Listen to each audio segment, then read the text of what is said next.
Hemos estado viendo esta serie sobre sanar el alma, que es muy importante porque nos ayuda mucho a entender el mundo real. Veíamos la última clase cuando estábamos hablando sobre el sanar el alma. Dice Mateo 10:8, sanad enfermo, limpiar leproso, resucitar muerto, echar fuera demonios, de gracia recibiste, dad de gracia. Vemos el concepto entonces de sanar el alma. ¿Cómo se sana el alma? Hablando, conversando. Esto es lo mismo que sucede también cuando las personas van a un psiquiatra, un psicólogo, y el psicólogo, ¿qué es lo que hace? Toma atención de todo lo que uno está hablando. Por eso es que es importante que para sanar a una persona uno tiene que escuchar más y hablar menos. Eso se produce en la sanidad, porque muchas veces nosotros, como a lo mejor sabemos texto y sabemos muchas cosas, hablamos y tienes que dejar esto y la palabra dice esto. Eso no es sanidad, ese ya es como un monólogo que tú estás haciendo. Tenemos que nosotros escuchar, porque no eres tú el que tiene que hablar, es la persona que está afectada. Significa que a veces nosotros como que hacemos las cosas al revés y lo llenamos de texto, lo llenamos de base, le decimos lo que tenemos que hacer, pero eso no es realmente una sanidad del alma. La sanidad del alma se da cuando escuchamos a la persona. Es lo mismo que lo que hacen los psicólogos. Como podemos ver una imagen ahí, la persona está hablando, el psicólogo está tomando atención, está tomando nota. Por eso es que esa palabra sanar es la palabra de terapeu o terapeu, que de ahí viene la raíz de terapia. Y los psicólogos utilizan la misma palabra que dice sanar de enfermo. No solamente sanar de enfermo físico, sino del alma. Esa es la palabra terapeu, que es curar, honrar y sanar. Es aliviar el dolor o de enfermedad o también de algo emocional. Un problema de un familiar, de un esposo, de hijo, de situaciones en la familia, un problema de salud, un problema económico, cualquier sea la área de enfermedad espiritual o física que se pueda estar dando ahí, ahí donde nosotros tenemos que hablar. Mientras no hablemos, ahí se forma el dolor. Hay que tener esa responsabilidad de poder hablar, no solamente tener la mente en blanco, que sabemos que es peligroso eso. Ahora, Juan 11:43 nos dice, y habiendo dicho esto, clamó a gran voz, Lázaro, ven fuera. Y el que había muerto salió atadas las manos y los pies con vendas y el rostro envuelto en un sudario. Y Jesús le dijo, desatadle y dejarle ir. Vemos la historia del amigo de Jesús, Lázaro. Esa palabra desatadle es del griego luo, que significa aflojar, soltar, libre. Soltar de cadenas, derribar, desatar, deshacer, destruir, quebrantar, es quitar. Desatarle es soltar. Entonces, esto aplica también al mundo espiritual, porque cuando nosotros hablamos, nos desatamos. Para bien, nos desatamos en el sentido que nos desahogamos. Es como yo creo que muchas veces todos hemos vivido una circunstancia difícil y hemos encontrado a una persona y le hablamos, le contamos el problema y después como que queda ya con uno con una paz porque soltó esa carga, soltó ese dolor. Eso es desatarle. En lo físico pasó con Jesús con su amigo Lázaro. Y Jesús dijo desatadle y dejarle ir. Es lo mismo que aplica al mundo espiritual. Cuando hablamos, desatamos y dejamos ir el dolor. El dolor hay que dejarlo ir. Desatarle, luego, soltar. Hay que soltar para ser libre. Hay que destruir para ser libre. Hay que quebrantar, quitar. Hay que derribar la cadena. Soltar la opresión. Eso es muy importante en que nos ayudan para poder nosotros decir realmente que tenemos que soltar un dolor, soltar la herida, hablar, decir y poder de esa manera saber que cuando nosotros entendemos lo importante que es la sanidad y la liberación del alma. La liberación del alma tiene que ver con soltar algo. Y que se suelta lo que está dentro. Hay personas que viven atadas a un dolor, que viven atadas a un sentimiento, viven atadas a una emoción, viven atadas a un recuerdo, a un pasado, viven atados a lo que le hicieron, lo que le hizo el esposo, lo que le hizo el hijo, lo que le hizo el familiar, lo que le hizo el líder. Viven atadas en una mente, en una memoria de un dolor. Eso hay que soltarlo, hay que desatarlo. Todo eso se da a través de cuando ministramos, cuando soltamos la herida, cuando hablamos. Entonces es necesario decir, quiero soltar este dolor. Porque al final el hecho que guardemos nosotros la herida nos hace peor. Es mucho peor porque a medida que más guardemos, esa herida va a ir creciendo. Al comienzo es una molestia, pero seguimos guardando. Después pasa a ser dolor. Y ya después de ese dolor pasa a ser rabia. Después seguimos guardando, pasa a ser también es una venganza. Y seguimos guardando, pasa a ser odio. Y hasta hay personas que le han deseado la muerte o se han alegrado cuando a alguien les pasa una desgracia. Mire qué interesante eso. Hay personas que se alegran porque a alguien le pasó una desgracia. Y ellos dicen, y más encima ocupan Biblia, ocupan palabras y dicen, no, si yo sabía que el Señor tarde o temprano tenemos un Dios justo. Entonces, a veces nosotros esos textos los usamos para mal, para maldecir. No está correcto de que uno desee mal a otra persona. No está correcto que uno desee maldecir a otra persona. No está correcto decir, yo sabía que le iba a pasar eso, porque estaba en desobediencia. Es la mano de Dios. No está así correcto. Se fija que a veces nosotros carecemos de amor. Entonces, no se puede liberar a alguien si no primero se desata. Hay que desatar, hay que soltar. Lázaro, Jesús le dijo, desatadle. Lo que tenemos que hacer al mundo espiritual también es desatar, que es derribar, soltar. Suelta la herida, suelta el dolor. Y dos, dejarle ir. O sea, el dolor, la herida, se tiene que dejar ir, pero ahí eso te va a hacer en una administración, no solamente en una oración. Hablo de una administración, que no es lo mismo. Ministración, enfrentamientos y liberación. Aquí en estos conceptos nosotros podemos también profundizar cuán necesario es que nosotros estemos bajo la gracia y la misericordia del Señor, sabiendo de que hay confrontaciones. En esas confrontaciones ahí tenemos que ministrar el alma. También tenemos los enfrentamientos que tenemos que enfrentar en la herida. Y luego va a venir la liberación mucho más rápido. Porque la administración es investigar la raíz del problema. Es de averiguar. Job 8:8 dice, pregúntale a tus padres, pregúntale a tu antepasado, pregúntale a tus seres, pregúntale a tus ancestros. Eso es investigar. Entonces, cuando uno conversa con una persona que le está contando el dolor, escúchelo y pregunte también. ¿Cómo se abrió esta puerta? ¿Hiciste tú algo indebido? ¿Te metiste en cosas paranormal? ¿Abriste puertas? ¿Fuiste a un hechicero?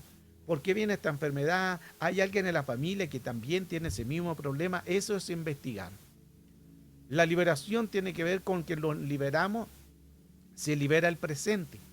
La liberación se libera el presente, pero se comienza con el pasado, hablando, diciendo todo lo que se tiene que hacer. En los enfrentamientos tenemos que se enfrenta al pasado. Son las tres cosas.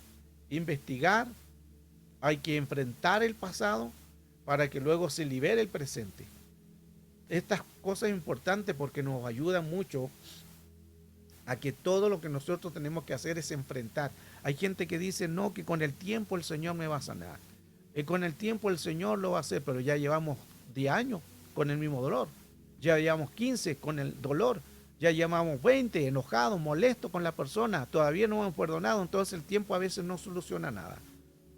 Lo que soluciona es el enfrentamiento, confrontar. Ese se llama el tiempo de la confrontación, donde confrontamos el dolor porque el ser tripartito está herido, espíritu, alma y cuerpo, entonces hay que hablar, conversar. A veces las cosas se solucionan solo con una simple conversación, solo con el simple decir perdón y se soluciona, solo con el decir me equivoqué y se soluciona. Pero a veces guardamos la herida, guardamos el dolor, guardamos el resentimiento y ese resentimiento después va a pasar a formar ya un dolor más fuerte que después ya puede pasar a espíritus de venganza. El ataque al ser tripartito, lo que hemos hablado de 1 Tesalonicenses 5, verso 23. Somos espíritu, alma y cuerpo. Esta es la lucha.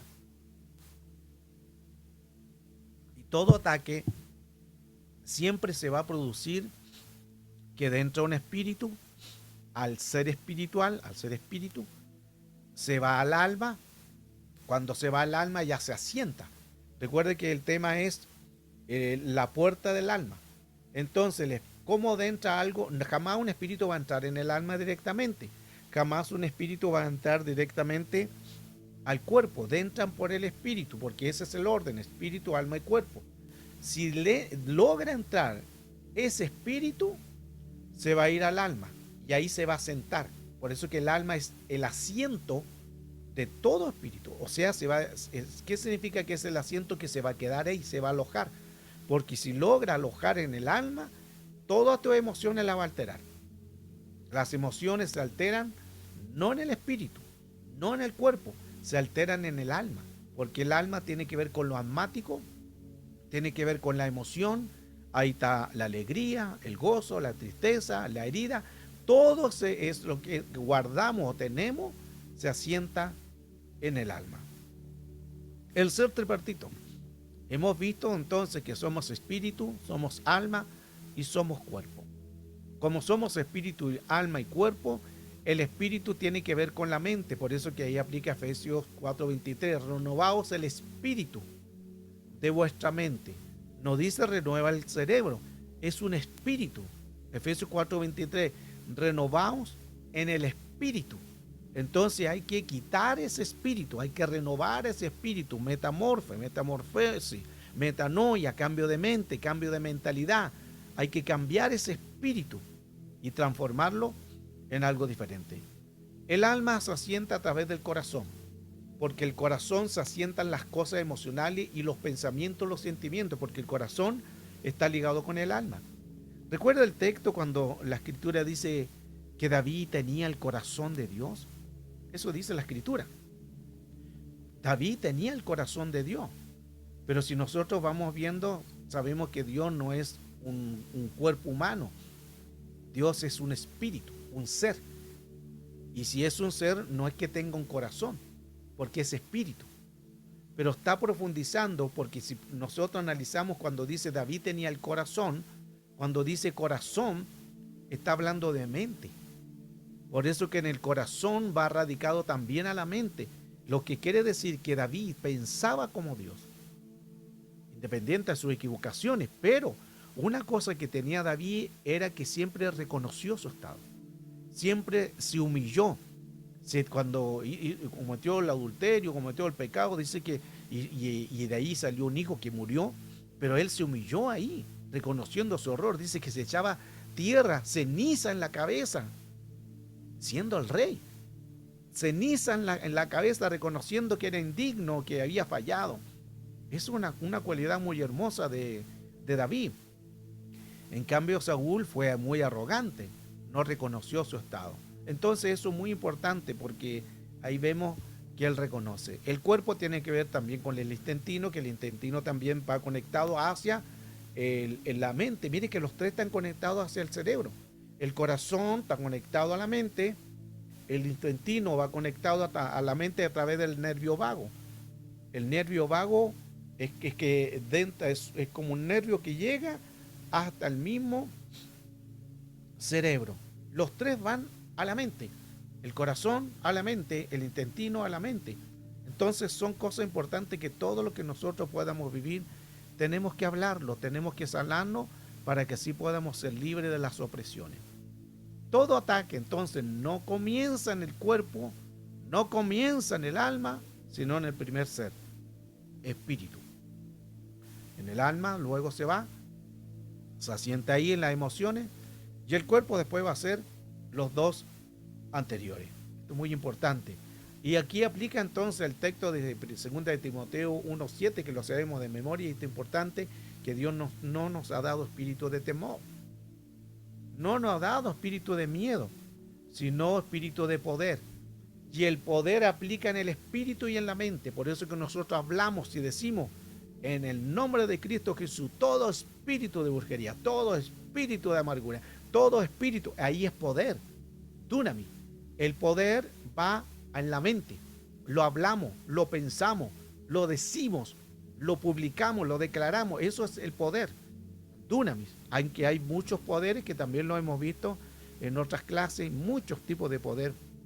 Entonces, cuando Dios dice que nos dio poder, el poder se aplica no al alma, no al cuerpo, el poder se aplica al espíritu. Y en el nombre de Cristo Jesús, hablamos, decimos, denunciamos y liberamos. Luego viene el amor. El amor tiene que ver con el corazón, con las cosas almáticas. El alma es un amor. Ahí está el corazón. Ahí donde del corazón nosotros podemos saber que de ahí donde se asienta el alma, las emociones, los sentimientos. Los sentimientos están en el alma y eso es parte del amor. Entonces, ahí aplica el alma. Y tenemos también el tercer ser, que es el dominio propio, que el dominio propio aplica al cuerpo, al intestino, al cuerpo. Todas las partes del cuerpo, el dominio propio.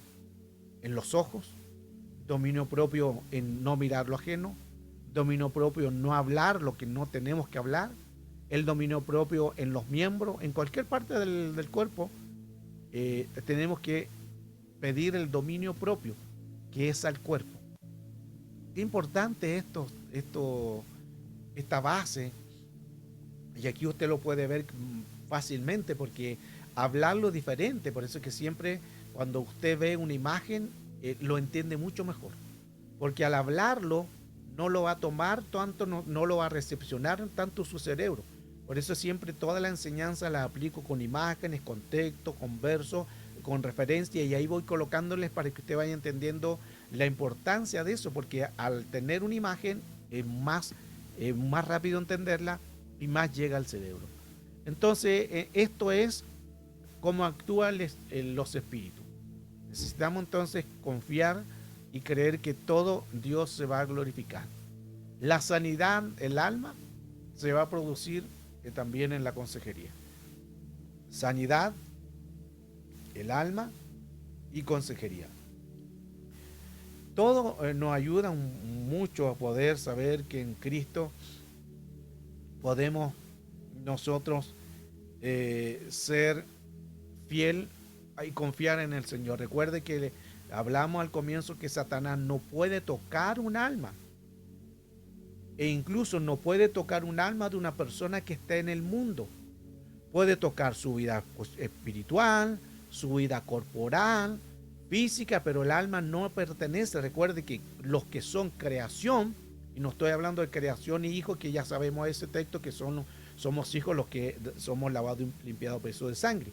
Pero todo al final, lo que es una creación, todos los que son creación, aún los que están en el mundo, son una creación. Y el enemigo no puede tocar el alma, pero si existe un derecho legal, que aquí entramos a hablar en ese tema, si la persona da su alma, entrega su alma, entonces ahí Dios no puede hacer nada, porque ya esa persona entregó su alma. Es lo que hacen los satanistas, es lo que le pide Satanás. ¿Qué pide Satanás? No, le pide el espíritu, no, porque no le pertenece. Eclesiastés dice que el espíritu vuelve a Dios. No le pide el cuerpo, ¿para qué? El cuerpo se lo comen los gusanos, pide el alma. Por eso es que todos los brujos, hechiceros que han hecho pacto con Satanás, le han dado su alma. Porque lo único que no puede tener Satanás es el alma. O sea, de tomar y entrar en el alma no puede. ¿Cuándo puede tener el alma? Cuando uno dice, te la entrego.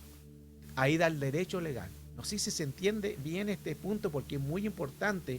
Porque usted dirá, que yo estoy en Cristo, soy cristiano y el enemigo no puede tocarme el alma.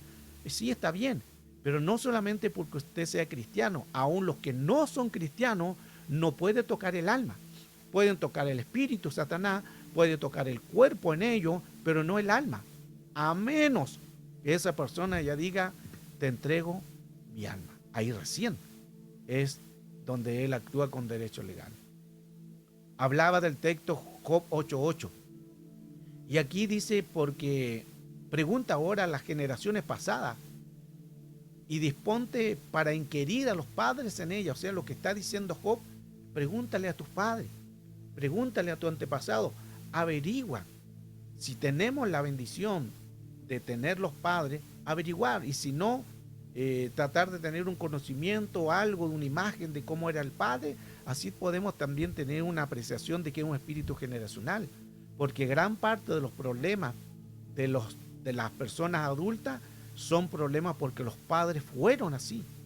Los padres no le dieron amor, los padres le maltrataron, los padres abusaron, psicológica, mental, espiritual, a veces también sexual.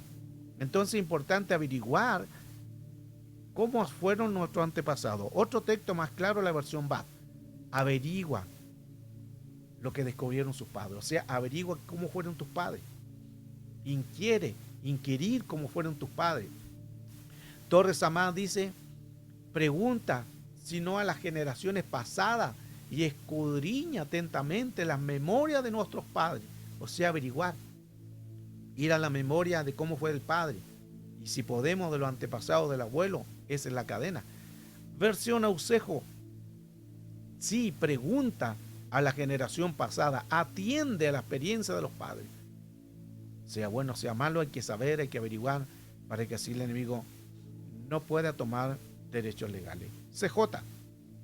Pregunta si no a la generación pasada, medita en la experiencia del padre. Y versión BLA. Pregunta a la generación pasada. Ese es el texto de esta versión, aclara más todo lo que hemos estado hablando, de averiguar, de preguntar. Y a lo mejor ustedes dirán, bueno, mi padre ya falleció, mi madre falleció, está bien y eso se entiende. Ahora el mundo espiritual, sí podemos nosotros hablar al alma, hablar al espíritu y desautorizar.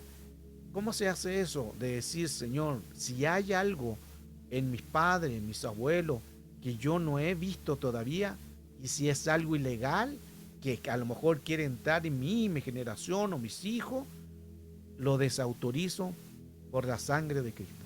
Los desautorizo en el nombre potente de Jesús. Porque hay espíritus que vienen generacionales, que hemos hablado también bastante. La persona tiene que hablar todo en una administración. ¿Para qué? Para que se quite el derecho legal del espíritu. La confesión se quita el derecho de ese espíritu. Es la confesión. El Salmo 32:3, mientras yo callé, mis huesos se envejecieron. Un texto que hemos enseñado bastante tiempo. Por eso es que siempre es bueno hablar, conversar, soltar la herida, soltar, que se hable el dolor, que se diga el dolor, para que así vayamos sanándonos, para que así vayamos hablando y soltando toda la herida de un pasado que nos pueda atormentar. VMN, mientras yo no confesaba, mi cuerpo se agotaba de gemir todo el día, porque hay una preocupación. El cuerpo quiere hablar. Por eso dice, mi cuerpo se agotaba de gemir todo el día. Este es muy importante porque lo que quiere decir que el cuerpo gemía, o sea, el cuerpo está diciendo, quiero hablar, pero el cuerpo no es boca. Por eso mientras yo no confesaba, el cuerpo empezaba a agotar.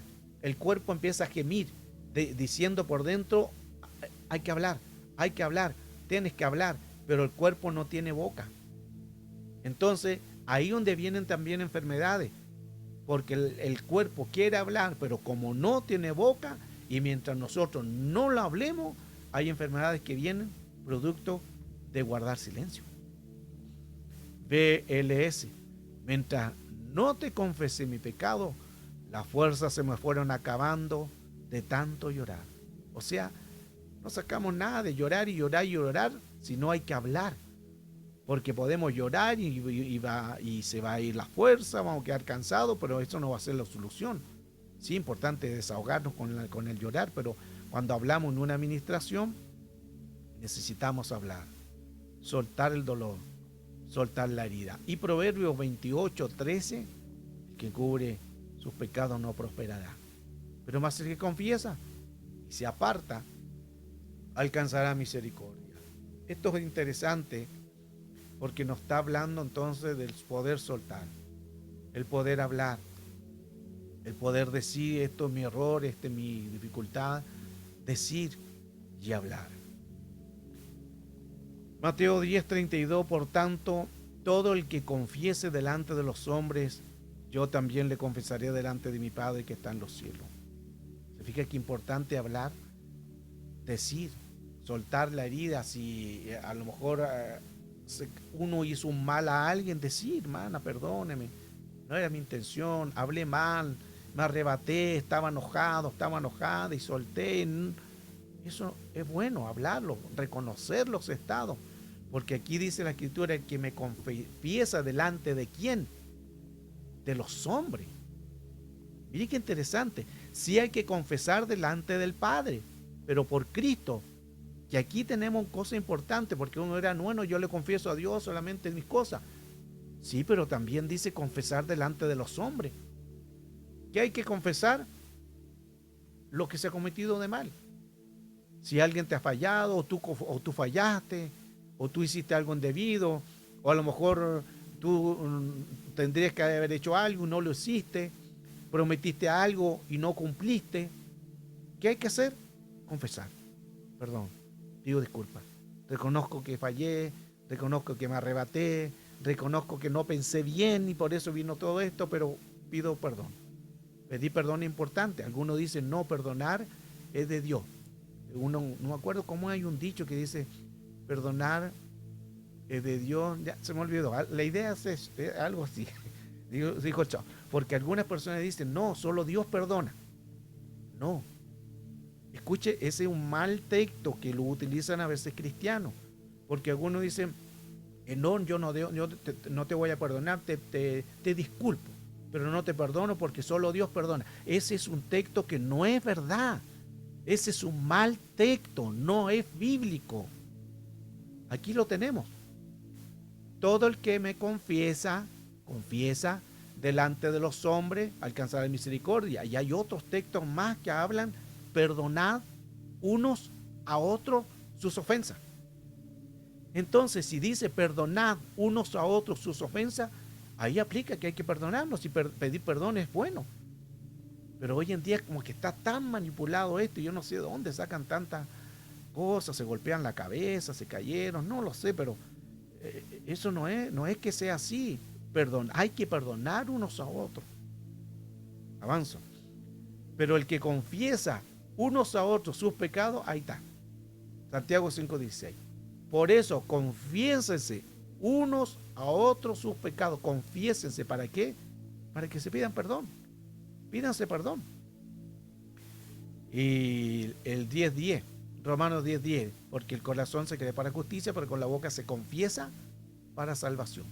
Se habla, se pide perdón, porque la persona no puede decirte yo te perdono y hacerlo mental. No, hay que hablarlo.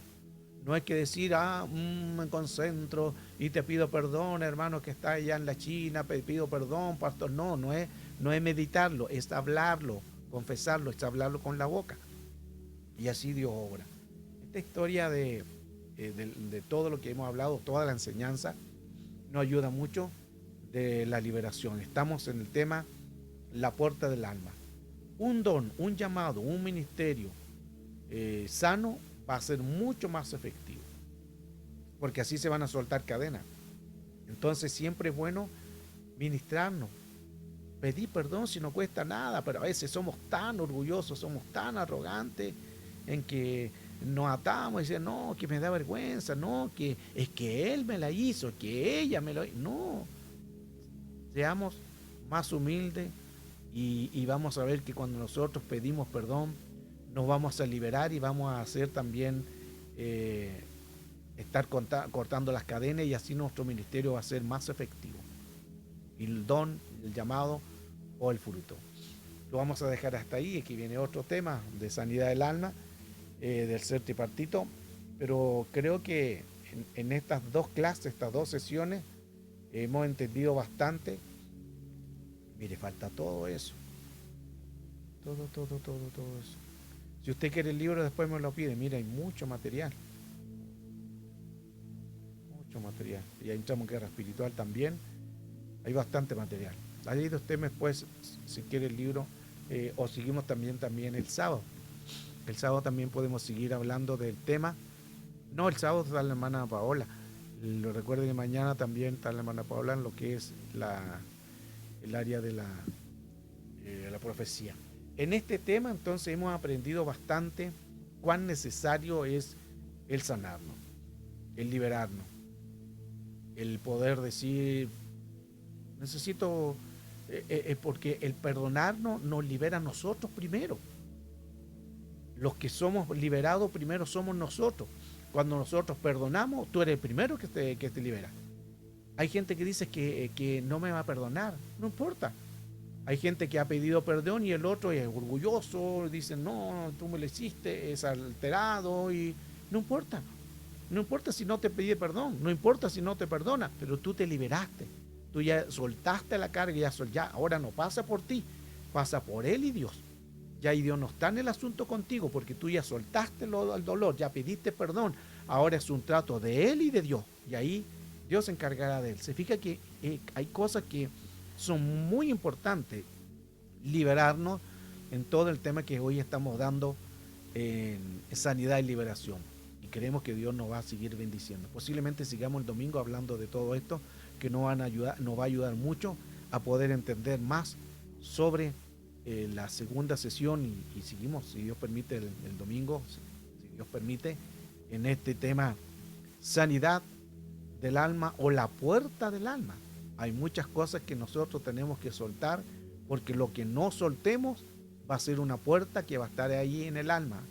Y ahí donde hay puertas que son de heridas, que nosotros tenemos que usar la llave para abrir o cerrar. Recuerde que Dios nos dio poder y autoridad. El poder y autoridad son las llaves, no llaves. Llaves para abrir puertas y cerrar puertas. Todo lo que ataremos será atado y lo que desataremos será desatado. Ese es abrir puertas. Entonces hay puertas del alma que nosotros tenemos que abrir o cerrar esa puerta para que nunca más se abra. La puerta del alma.